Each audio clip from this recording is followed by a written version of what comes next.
Not really sure what was up with that music, guys, but welcome back to the Epicenter Qualifiers. We got Secret going up against Singularity, Game 2, as Secret are up one game.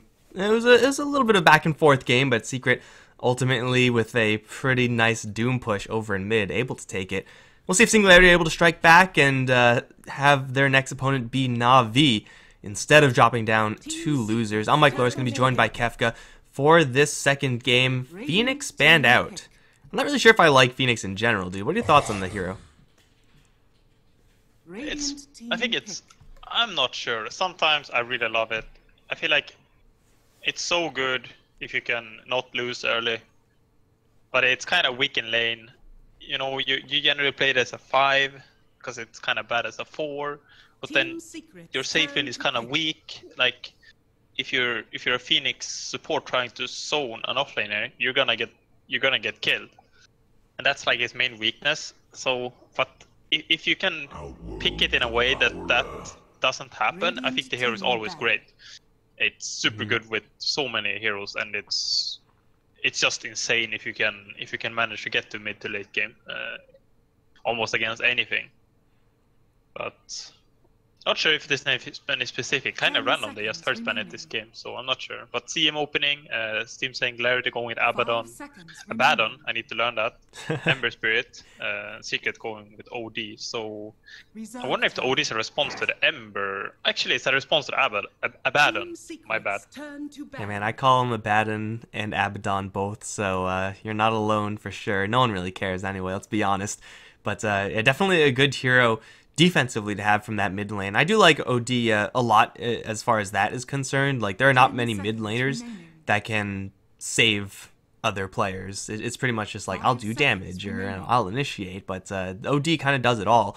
Has an okay matchup versus the Ember Spirit as well, but it is picked up rather early. You know, OD is occasionally banned out, but you're looking at some of the other heroes that are like always banned out, like Terrorblade, that they could have picked up and been pretty happy with. Team Secret gonna once again choose what I expect to be mid one's hero very, very early. Yeah, I'm assuming that as well. Actually, when I think about OD, I feel like this hero is actually so good. Like, what is his weakness? He doesn't have any. I guess he's weak against BKBs, but Ember and Abaddon does not buy BKBs almost ever. It's very rare. So actually, that's why you can pick it here, actually, because you have seen 2 cores and neither can buy BKB. So it actually works because of that. So that's pretty nice. They're gonna ban out the Nyx. Why not? This hero wrecks not only OD but also CM to an extent. So I like the bans there. Singularity gonna ban Omni Knight. I think that was a great ban. Secret only plays Abaddon or Omni offlane, so if you pick one, ban the other. It's only Enigma left, I think, for Kesu in his hero pool. 5 seconds remaining. But he can play others. I'm not flaming. Well, I mean, Omni Knight just as kind of this defensive type hero, we already saw what impact it could have in the last game. And OD, the way he works in the fight, like unlike an Ursa who just jumps in and just slaughters someone, OD usually needs a little bit of extra time in those engagements. Starts off pretty slow, but then things just get faster and faster as he's able to get more intelligence. And usually you gotta have some sort of security to make sure you just don't get insta-gibbed while you're trying to build up that int advantage. So Omni Knight usually is, and the Abaddon, I suppose, some of the heroes that you really want along with that OD to ensure that you do have a good time in those fights. So I really like that Omni Knight ban. And then, of course, Casey played it pretty well in the last game as well. So there is that to consider as well. And Secret, with this now Silencer ban, really trying their best to protect this OD and how he's going to perform. As you said, Nyx Assassin, Spike Carapace screws over OD pretty hard, and Silencer with that Global Silence kind of screws over the OD as well. So Secret really want this OD to have a good game, but Singularity pick up third Vengeful Spirit. Core Vengeful Spirit incoming, along with Core Ember Spirit and Abaddon. I'm not really sure if that's my favorite set of cores together. Okay, so this is what happened. They know Secret wants the Enigma, and this is not a joke because they banned Silencer, and then they pick Venge, so they have something to counter the Enigma, even through BKB. And now Secret will be like, we don't care, we're gonna pick Enigma either way. I think that will happen, actually. I think it's a pretty likely chance they're gonna go Enigma here in third or fourth pick. Singularity, though, Venge, I guess, can is a very good carry with Abaddon. Actually, they kind of do the same. They synergize well. They push towers pretty well. Venge kind of doesn't push towers incredibly, but with an Abaddon, it becomes good. Good Roche. Both of them are good Rochers. A lot of physical damage. Then and Ember does the magic damage. So it kind of feel like this Tricore seems good, but picking a Tricore with your first 3 picks seems a bit odd. But it doesn't show insanely much either, because you can swap some of them. Yeah, Vengeful Spirit can just as easily be played as a support. Get a little bit of less flexibility if you are going up against an Enigma, simply because you don't expect your swap to be level 2 for the vast majority of the game. And in that sense, it is going to cut into the effectiveness of the counter pick a little bit. But I mean, it's still a Vengeful Spirit, even though you may not have levels. You just get a couple points in Wave of Terror. Your Abaddon should still have his curse, and you could still go for that Roshan pretty reliably, assuming your safe laner has some sort of damage output, relevant damage output, versus that Roche. So yeah, I like how Singularity are kind of covering their bases with this. Although if it is going to end up being a core Venge and Abaddon Ember Spirit, it feels like with the core Venge you kind of have to start to get onto a little bit of a more aggressive start, and Abaddon can kind of do that, but Ember Spirit, really good at killing heroes, not really great versus killing towers. It seems like that'll be kind of all of the problems of these Singularity heroes. But either way, Secret already have the Crystal Maiden for that kind of passive jungling type hero. Now going to grab the Rubik, so yeah, a lot of control coming out of these 2 support picks from Secret, and still keeping themselves very, very open. Yeah, I mean, they have the Absol, so they're gonna pick Rubik if they get the chance. It's very nice. I feel like there's a lot of like mind games going around the Enigma, so because they pick Rubik so that opponents can't pick Rubik and steal back hole, you know. So I feel like there's actually so much going around in the second phase surrounding Enigma. But I think they're gonna maybe choose something else if they come up with a hero that they feel is great. Like Legion is still not picked, and this is Legion meta right now. Like Legion is picked or banned first phase almost every game right now. Bounty Hunter being picked, that makes even more sense to get a Legion. He removes track. Not as good as a Abaddon does, but still pretty good. So I would like that pick quite a lot. It's just generally nice. You get another save. It's very good with OD too, because he's like a hero that don't have good sustain. But the pressed attack kind of makes up for it a little bit, so it kind of works still. They're gonna go with their carry. They want to leave their offlaner open. Slark is pretty good against Bounty as well. Can remove track, and there's not a lot of lockdown from Team Singularity. There's like Bench Stun and Ember Spirit Chains, but Slark is not gonna get affected by those generally because he's gonna be either in ultimate or have Darkback coming up. Yeah, they're very easy spells to see coming as a Slark. It just doesn't come out fast enough. So you can prep the pact, you can just jam your ultimate button, and you should be fine pretty much every single time. So I do like that pick for Team Secret. And as far as in lane is concerned, Slark has the extra mana now from the Crystal Maiden, and Rubik Slark is a very classic combo. Killing off an Abaddon, difficult but possible with this setup of heroes coming out from Team Secret. Not going to be that Legion Commander, which I think, like as another kind of pseudo defensive hero, as you mentioned, would have been pretty nice, especially since the pool of offlane heroes who are able to provide that defensive aspect, with the Omni Knight, Abaddon, and Legion all taken out, is kind of slim at this stage. So yeah, Kezu is gonna have a little bit of a interesting, or Puppy rather, is gonna have an interesting time picking for the offlane. As for Team Singularity, still really don't know if this Vengeful Spirit's going to be played as a core or a support, though it does look like with this Bounty Hunter kind of leaning towards that support role. You can kind of go for Venge Core and Bounty Hunter and just try to just snowball out of control, although that is a risky way to play. Yeah, I'm really interested to see what Secret's going to pick. I'm not sure what heroes there are still left. Like, you can pick a Clock, there's Darkseer. Oh, yeah. Well, I called it, I guess, kind of. I feel like there were so few options left, so it was like Clock, Darkseer potentially, and then maybe something off like Bristle, but those heroes are not that strong without like a hero like Io or something that can kind of help him out. Cloak is pretty good though. It's not an insanely good pick or anything. It doesn't like, oh, it counters that, or it's like it can initiate against that. It's kind of like you don't have many options left, so you're going Cloak. It's a decent hero. And Singularity probably gonna go. They can pick something that kind of counters Clockwork now, but I don't feel like there's anything that's good. Because Ursa, for example, can wreck a Clockwork, but it's kind of bad against other heroes. So I think they're gonna stick to Avenge carry actually. You don't really need to work too hard to shut down a Clockwork in lane. Just don't give him a 1v1 matchup. Then you should be fine. Just throw another half hero in there. Juggernaut is going to mean that the Vengeful Spirit carry is not a thing right now, and Jug will have a really good matchup versus that Clockwork. Spin, of course, makes him completely immune. He does have to worry about being burned out of mana, and that is somewhat of a concern. That's kind of Vengeful Spirit and the Bounty Hunter's job to make sure the Clockwork is kept away from the Juggernaut so those cogs don't land. But yeah, for Team Singularity right now, I do like where they've landed with their draft. I like the Vengeful Spirit as that support pick now. Just swap up against Clockwork, save whoever is going to get hit with that hook shot, and if it's Juggernaut, just swap him out of there. He'll have the spin to further back him out. Ember Spirit doesn't have to worry about all that many disables, and with a swap and a shield behind him, really slippery, really difficult to deal with. So yeah, Singularity seems like they have themselves a solid set of heroes, but for Team Secret, their experience, pretty much exactly what they showed us last game, it will be difficult for Team Singularity just on a raw skill-by-skill basis. And this Clockwork is going to work really well with this OD. Like, this combo, or can we even call it a combo? Clockwork just providing that wall for OD is pretty much exactly what you want as an Outworld Devourer. You don't want to be fighting people head-on. You want to be just shooting at them from a distance. Yeah, I think both teams ended up with a pretty good draft. With I feel like the issue for Singularity this game is that they kind of rely on a good early game. You remember last game? They feel like they had a good early game and kind of made it into an even game, into mid game, and then kind of lost the late game.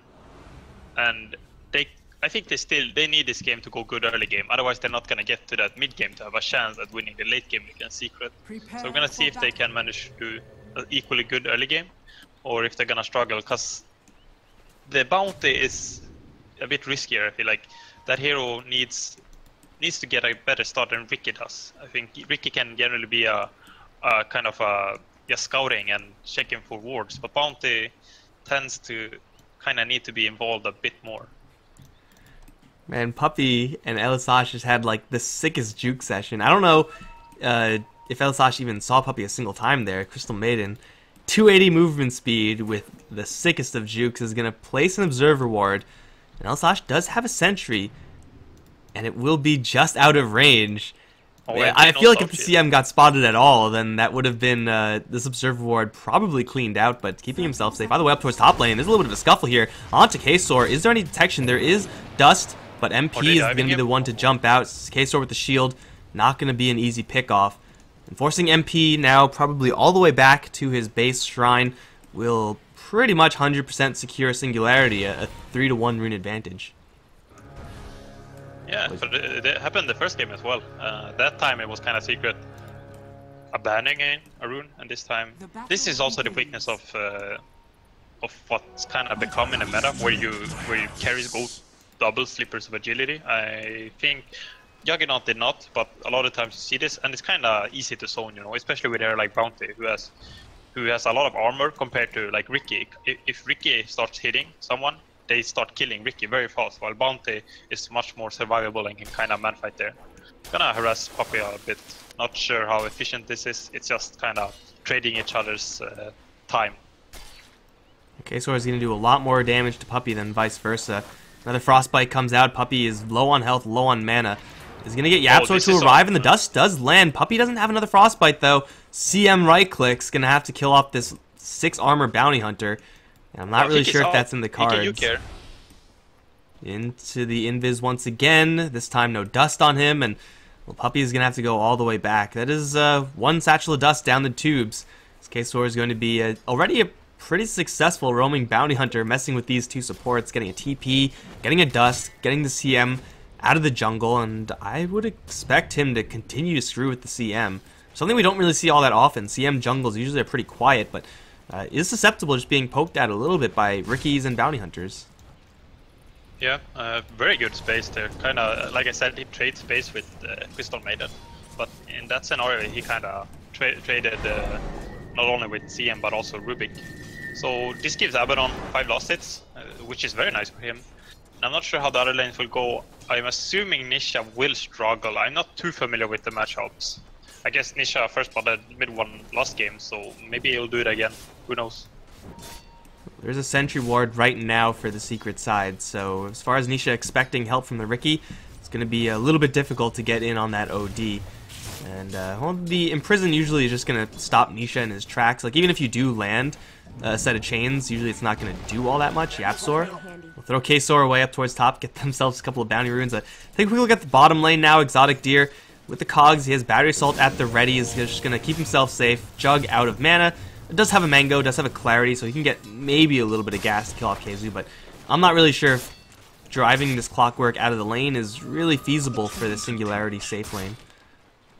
KZU has been playing this offlane really well so far. I think he hit two-man power cogs, or at least one two-man power cog, and then a few on Jagger alone. And this is really making him stand strong in this lane. I think he started Windlace to go into Fast Tranquils, which is kind of a new build, so to say, which is pretty nice actually. I think Clockwork might be the only hero where it's kind of viable. Can't really come up with more other than that for now, but he's doing really well on this lane, unless I jinxed him. No. Venge is not a good support against a Clockwork. You do not really pressure him well, and this might be a forced Mango usage to get a spin-off. Yeah, you see, he's playing amazing actually. Solid play from the Clockwork. It'll be even better for him as this lane progresses, as CM picks up more points in the aura. Clockwork not really a kind of a mana budget hero, but just being able to throw down even more cogs, use Battery Assault just for random damage tick as harassment tool. Definitely very useful for KZU. And as you said, the Vengeful Spirit, just being a low range hero herself, cannot drive KZU out of lane without putting herself in a lot of trouble. She doesn't have nearly enough movement speed to stay safe. 300 versus the outrageous 380 picked up by KZU's item build right now. So if he's able to touch the Vengeful Spirit once, she is just going to die to a level 2 Battery Assault. And there's not much you can do about that as a Vengeful Spirit. And speaking of, he's going to charge in. We can see Elisash just kind of panicking. Needs to get into some sort of creep wave neutrals or his own creep wave or something if he's going to survive that. Up towards top lane is a much different story. MP is going to be driven away from the lane for right now. Is having a little bit of difficulty. And there is an Abaddon who's having a great time as well. KZU is managing his lane fantastically, but this Abaddon doesn't really have all that much to fear just up against these two heroes. Puppey is nowhere near top. He's going all the way down towards bottom. I think Secret are fine with this though, kind of sacking MP to an extent. The problem is kind of mid, but like a minute ago, mid one was kind of getting crushed, but now he not sure if who got the rune. I guess Ember didn't get a rune and kind of had to go jungling. He went an Iron Talon actually. This is not very common. I have not seen this before myself at least. Bottom spin, gonna land full onto the Clockwork. Cogs go up and Puppey will get a return kill because he has a double damage rune. Now Yapsor is gonna come in as well with the right clicks. CM 38 plus 38, sick DPS onto Exotic Deer now as Yapsor and Puppey will finalize the last hit on the last hero in this bottom lane. It is going to cost them a Clockwork, but man, CM and Rubik with that level acceleration is no small deal either. Faster level 6 on Rubik is huge, getting Puppey more nuking power, more points in the aura faster. Works out pretty well for Secret after all is said and done. Yeah, did Puppey have a DD at the start there? Yeah, he had DD like the entire time. Yeah, that's pretty crucial right there. And that was kind of lucky by Singularity, because they got the first blood before the Venge died, even though they died almost at the same time. And that could have been even worse then. So Secret, a bit unfortunate in that regard, but still made a better trade overall. No Poorman Shield on Juggernaut actually, took a lot of damage. If he had a Poorman Shield, those last few auto attacks would have not have done any damage almost. They would probably survive. But that's the disadvantage of what he did compared to what MP did at the start, you know, because MP kind of got zoned early because he wanted the Poorman Shield, while Jagger kind of backfired here. That's kind of how Dota works. And then mid one, this is deep, but his Astral Imprisonment spell is pretty good. Oh, Shuriken, still a lot of damage, jumps in, and Nisha will get the kill, along with this Bounty Hunter onto the OD, who pushed the lane out pretty far. kind of a bold move to begin with, seeing as though there was no one showing in the lane. So, I mean, where could the Ember possibly be? He's going to give up his life. These cores from Singularity are doing pretty darn well. Even though Exotic Deer, yes, is going to have to deal with these mana issues from the cogs, still CSing to his heart's content. Baden up towards top lane is, again, running around unchallenged, especially with the TPs going towards the bottom lane. And Baden level 6 is never going to die to a Slark at around the same farm and experience level. So, Singularity, they're getting all they want on the core. Is really just the supports who are going to potentially struggle. And that can very easily be smoothed over by the fact that the Bounty Hunter is getting quite a bit of experience. So level 6 track on the Bounty Hunter means that all your supports will eventually recover into the lane. They're going to try to go for Keizu right now. Spin is going to do not that much damage. He used it very early, and Sash can't get in range for the missile. It will be the survival of the Clockwork on bottom. Yeah, that was pretty good for Keizu. He's doing the best in his team for sure, because he's an offlaner and he's almost top net for his team. Oh, Abaddon. I don't think. Well, they forced out. I think he's dead. Yeah, they forced out his ultimate with Puppey still having the frostbite afterwards. MP is going to leash him down even further. Pact will explode the Knight, and that'll kill off Patos up towards top lane. Very, very patient setup there by the Secret side, and killing off a 2800 net worth hero 8 minutes in the game. Again, no small feat. CM level 5 now. Yapzor I expect to be very similar. It will be exactly the same, and he's going to teleport over in mid, where mid one is 2v1ing. Ember Spirit's going to pop out, and he's almost dead already with the Nova and the Fade Bolt. They'll nuke him before he can get out to his Remnant. Even the Flare coming in just for good measure. And that's Secret's supports just steamrolling this game, whereas the same cannot be said about Singularities. Really good rotation. Oh, bottom lane is going to be some sort of man fight here. And oh, I'm so scared for both players. It's tough to make that play as the Clockwork, even though Battery Assault does a disgusting amount of single target damage. If the Jug is in the creep wave, you can't really count on it. You don't really want to be rolling those dice either. So it'll be a man fight with no winner, I guess. Facility's got the hook shot. He already used it once, and didn't see it, but I assume it didn't really do all that much. But hey, it's up again. And Keizu with this build of maxed out Battery Assault can continue to hunt down these supports, and to some lesser extent the Juggernaut as well, if he's able to kind of prepare his mana beforehand.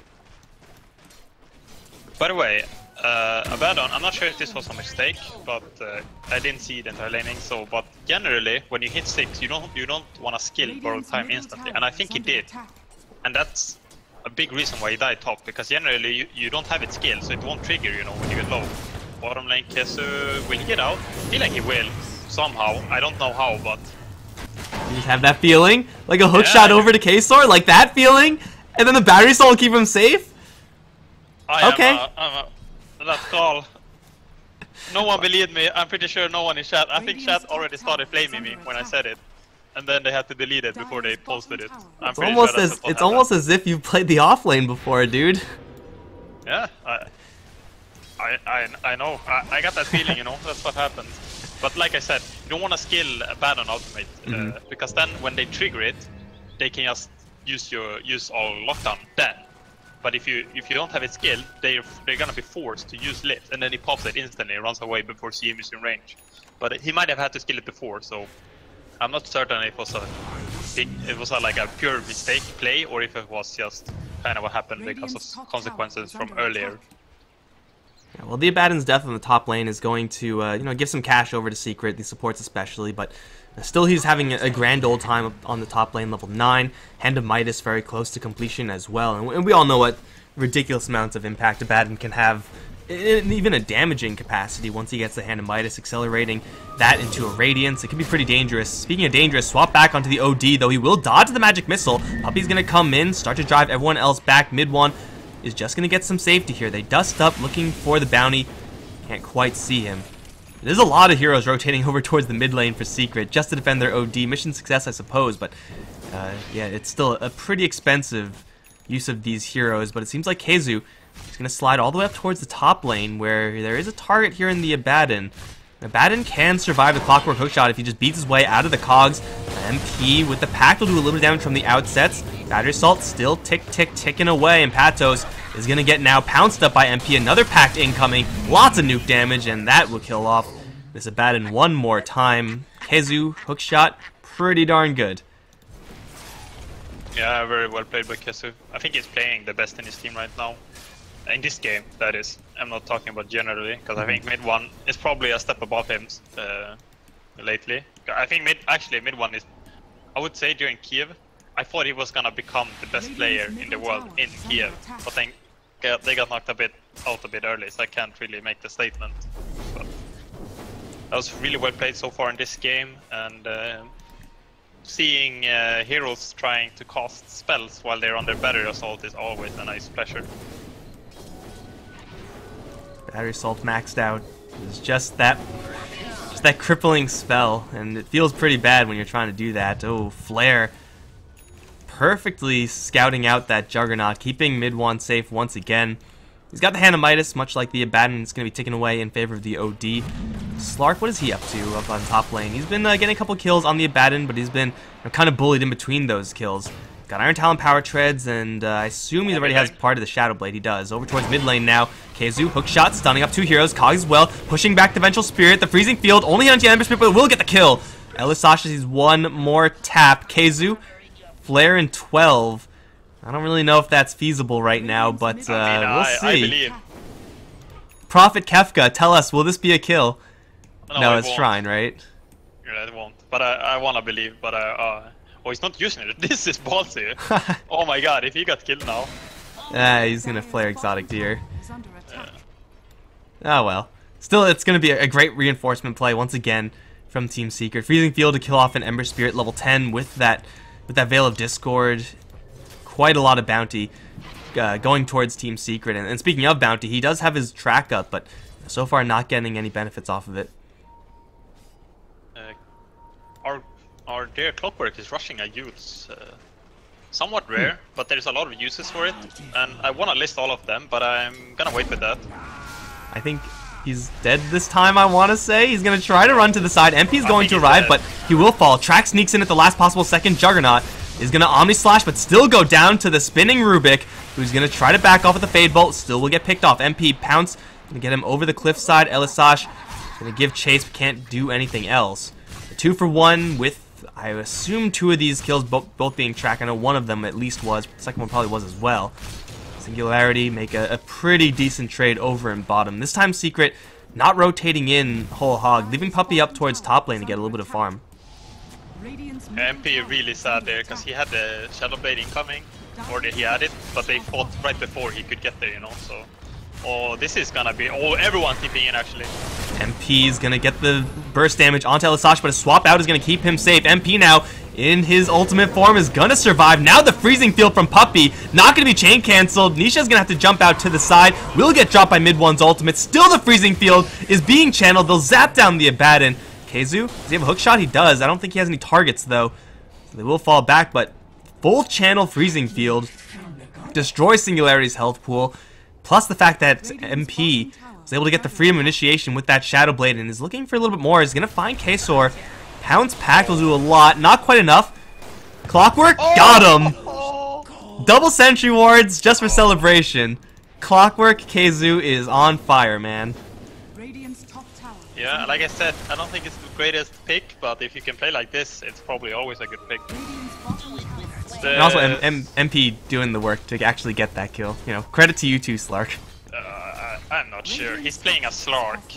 Can you really give him credit for anything? Dirty Slark picker. However, the Yules, like I mentioned, it's, this item is super good against Abaddon because at least early levels of borrow time, when he actually steered it to level 2, I like to keep it at level 1 personally. But when the ultimate procs, you use him, so half the duration is wasted. It's a very nice way of dealing with it. It removes track for yourself, and it also removes Flaming Guard. And then you can follow up with cogs for the insta stun, you know, so he can't just get out. So there's a lot of good uses, and then like dodging, bench stun, and blah blah. I won't mention those two. Well, it's also great at initiating onto the Juggernaut as well. Like you just put him in the cogs and not take any spin or Omni Slash damage.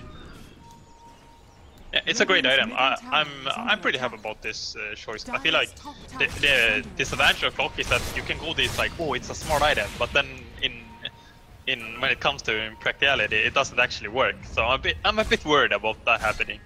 Oh, Yapzor He has a shield, so he can get rid of this track telekinesis onto the Vengeful Spirit, who's actually leading the charge. Everyone and their mom is teleporting in. Hookshot's going to go wide, and Clockwork's going to be shredded by 5. I think we may have jinxed him. Puppey this time, Freezing Field is going to be canceled by a swap immediately. Mid-1 is going to start building up that int as Yapsor's going to jump in with all his stolen remnants. It's going to do very little, though it's mostly running into the spin. Puppey's still alive at 20 HP. K-Sword and Sash probably can't finish the kill here. So I'll be driven away by this OD. He's stolen quite a bit of int right now. Force Staff is available for him. Is he going to shove Yapsor in MP? In the meantime, killing off Nisha. Yapsor gets forced in. 13 seconds left. Elisash does not have a TP. I don't think he's fast enough to escape. Oh, maybe. They're still going after this Venge. The TPs are coming in. MP's just killing fools in the back end while I'm watching this stupid chase. Okay, well, I'm sorry, MP. Disrespect the Slark. He's been killing people all the while. Yeah, there was some... oh, it was so close for Singularity. I think Puppet was like 15 HP or something after the Shuriken toss, and he survived because of Raindrop. And then like all these small things, and they kind of lost the fight pretty badly. Even though there was like a pretty weird initiation. Oh, the Fire Remnant from Yapsor. Like, there was like 5 people, and Cassie just threw the hookshot in the middle of everyone. They missed. It didn't hit anything. It was pretty funny. At least it didn't hit a teammate, so you could like kind of bait them in by dying, you know. And Yule Scepter, great item to have, but unfortunately not up yet on the Clockwork. It's almost there. So next time that happens, he wanders into the wrong neighborhood. Yule Scepter to buy yourself just a few precious seconds may be the difference. Yapsor surviving a lot in this game. 5, 1, and 4. Only 1 death in this Rubik. Now has mobility and then some between the Blink Dagger and the Fire Remnants. And maybe Ember Spirit feeling the full force of it right now. Hit with the Flare. So Keizu has some tracking. Not going to dive a tier 2 tower. Maybe a little bit too deep to go without that Yule Scepter prepped just yet. Still Secret. Mid-1. Doing pretty well in that last fight. Just able to stand his ground and just right-click things. And Slark not being respected at all by Singularity. No one able to get on top of and match MP and the damage output he's able to put out. Singularity just kind of focusing on the wrong heroes in that last fight, it seems. But almost out of necessity, because if they don't, they get slain by this Crystal Maiden in her full channel freezing field. So it's a damned if you do, damned if you don't scenario there, as Secret are going to wander around the map all the way from the south lane all the way to top, where there will be a handful of targets. Exotic Deer and Patos, both difficult to kill off, but very feasible. Here comes Keizu. He's going to jump in, put the cogs up. Exotic Deer going to try to straight TP out. He'll be fine. And so will the Abaddon. He teleported out. Yeah, that's a good play. You know, like, there's only one way you die. And that's... like, there's only one way to survive, but it's pretty easy to pull it off, rather. That's what I meant. The hookshot level... was one thing about Clockwork is that it's kind of nice against these heroes that you can hookshot and then you cog them back into your team. But it's super hard to pull off until you have level 2 in hookshot, because level 1 is only 1 second stun, so it's hard to get behind the hero in time. And then they're just gonna spin or jump out as Ember or whatever. But he's getting close to level 12 and then that becomes a play. However, he went Yulesy he has another way of doing it, which is very nice. That feeling when you're not level 12 yet as Clockwork, but your friendly Crystal Maiden is level 13 with the Hand of Midas. Oh, that's pretty high. Yeah, Puppey's just not dying. Like, actually he hasn't died yet. 1, 0, and 10. Hurricane Pike on the OD is going to put a little bit of damage into Nisha. Yapsor and MP both going to arrive, jumping onto the Vengeful Spirit, and they will grind her down with the ultimate from mid-1. Huge Eclipse, now trying to focus down onto Nisha. Not quite there. With the damage, Healing Ward will be taken out. Yapsor, he has a Blink Dagger forward. He's going to get the Fade Bolt instead. No need for the Blink as MP, the Shadow Dance, is going to fall back. They're going to blind Hookshot, looking for that Bounty Hunter. They won't find anything else, it seems. They'll drop a hell of a lot of detection on the floor. But still will be a 2-pick here for Secret. Keeping their OD safe, though it looked like a really sticky situation. They'll all be fine, and now teleporting over towards bottom, where Patos is going to lose a lot of int. Borrowed time? What borrowed time? You're in the bubble. You're going to pop out with a couple seconds of invulnerability. Gets a Fade Bolt worth of healing, but that's not going to help. So much damage from mid-1. And Keizu jumping up towards top lane. They Goomba Stomp the Clockwork. At least Singularity get that kill, but it's going to cost them a hell of a lot. Yeah, a lot of action. Not sure why Keizu stayed. I guess he kind of was securing the tower or something. Maybe not thinking, maybe trying to land a rocket, you know, kind of stuff like that happens, so you're not focusing. MP though, he's under a sentry right now, and does he know? I think he figured it out now. Yeah, he's still gonna go for Exotic Deer very boldly.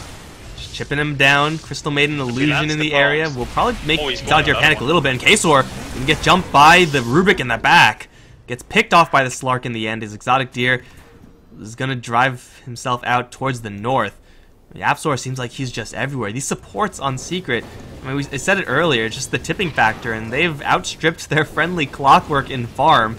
As great as this Clockwork has been playing, it seems like he's just not been surviving these engagements, whereas everyone else has. There's a lift up. Ultimate from Patos, once again going to be countered by the bubble. This time, gets no healing whatsoever, and he will fall again. This tower is probably going to fall, and EPICENTER even is going to get jumped on. They barely saw him, but the pounce misses. And that should keep the Venge safe. Oh, I feel so bad for... Oh, they're actually going. Oh, they're keep trading lives. Puppey freezing field. Once again with the full channel is going to stay safe. So easy to kill with the Ember Spirit, but he can't get out because Puppey gets out of there. YapzOr stole swap. And he'll still keep the CM alive. Now Nisha can lose all his into mid one. Blade Mail be damned. I've never seen a Crystal Maiden survive this long. Level 14. And it just seems like they're rallying around her every single time. Juggernaut, the sole survivor, will not have an Omni Slash to defend. Now, Secret aren't healthy. They're probably going to back off. But, man, they just got swapped into the enemy base and came out the victors. Oh, that was so well played. Oh, Exotic Deer! Oh my god! Get wrecked, son. Well. Oh, they're playing so good, Secret, right now. They stepped up from last game, everyone. And they weren't playing bad last game. They're just playing insane right now. They're gridding a lot as well. That's... what? The Kessie has a Glove of Haste, but he's not going for Midas. I'm not seeing any Midas recipe anywhere, so it's a bit weird there. I'm not sure what's happening there, but the swap from YapzOr was so good, and Singularity just getting a little outplayed on like everyone, but then it just becomes a massacre when that happens. MP looking for a repeat play. Same one he made before. Sentry is in the area. It's not going to help EPICENTER though. Lifted up, Fade Bolt, and down. Even though Patos has arrived to heal technically. A little bit too late. MP, once again with the assassination techniques, now has that Silver Edge, making it a lot easier to do so in the future. Gem will be passed to the Slark, so MP will keep the Singularity side blind. Now, Singularity still have not yet had to crash the Roche pit. But I do feel like it's probably just a matter of time before mid one is... Well, it's actually killing fools in the meantime, so maybe he won't go for Roche. Why go for Roche when you can go for Nisha? Just one more orb, he's still in the trees. Stay in the trees. Oh, Sleight of Fist and a jump out. Will survive unless Clockwork feels particularly baller right now. He's going to go up towards top lane though. Cog pushback onto the Juggernaut. MP's damage output, how much is it? It's enough. Patos is going to arrive to a dead Juggernaut. That's not where he wants to be. His ultimate's going to be popped, but Eul Scepter, just like you described, will delay a lot of that ultimate off. Now MP re-initiating back in with the pounce. And mid one, though he did go down over towards bottom, is actually going to be just the only casualty here for Secret. Yeah, still very good that he killed mid one. That's like killing mid one for 2 cores is not the greatest, but it's still like a decent trade. The only thing is that Abaddon has kind of got wrecked by his like timings, you know. Like when he died bottom lane earlier, when he was trading for the tower, he was like 50 gold away from Relic, and then he ran TP'd out the lane and died again. So, and then like he died when he's trying to finish his so close to finishing items, and then the Radiance has been delayed by like at least 5 minutes now. Oh, hook shot into the Ember Spirit. Cog pushback with the stun from YapzOr. He's going to steal swap just for later. Anisha will jump out of there in time, albeit barely, but his allies, the supports, don't have that same luxury. It'll be Secret crashing the party yet again. Killing off another tower. Mid one is not needed apparently. CM is level 16. Swap out, still stolen by the Rubik. Blinks back. So just hooks the Abaddon back into the cogs, and now the Frostbite is there. His ultimate is not going to do anything. He at least used his Hand of Midas. Could have been worse, but Radiance is now looking like a distant dream for this hero. Yeah, been pretty rough. He had like such a good start, you know, and like he also had like a good follow-up, but then like a few missteps, and not even like big misplays. Like maybe his team should have played better around him. Like he should have been like, okay, I need the Radiance, you need to stand behind me. Like, and he takes the gold for it. Look at what Yapzor is doing. He's on the front lines as Rubik, knowing that he has borrowed time. He wants to steal something a little bit better to make some bigger plays with, but he's just making space for the Slark and OD. Yes, the Rubik is doing that. And hey, that's the racks taken. Over in bottom, they're going to slide over towards the mid lane. MP has Moon Shards. Usually not a great tower pusher, but hey, when you have this many items, it's all good. They're going to jump in onto the Ember Spirit. He'll survive because of the swap, but the Vengeful Spirit will not. Ember's going to get another item in the Solar Crest. It's something for right now, but I'm not really sure if it's going to be enough. Hookshot in is going to lock down the Abaddon. Triple jump in. They're mostly going to be focusing in towards MP, but into the Shadow Dance he'll go. Now Puppey going to let it go all over Singularity, and they'll focus down Nisha. It's Patos, and now Exotic Deer, all to fall to the Sanity's Eclipse. Ultra kill for mid one. And the first time in probably ever, Crystal Maiden ends the game with 0 deaths. Yeah. Against the bounty as well. I hear that generally kills him. I think the Secret played really well, and not getting the Radiance timing properly kind of made this game impossible for Singularity. I mean, Secret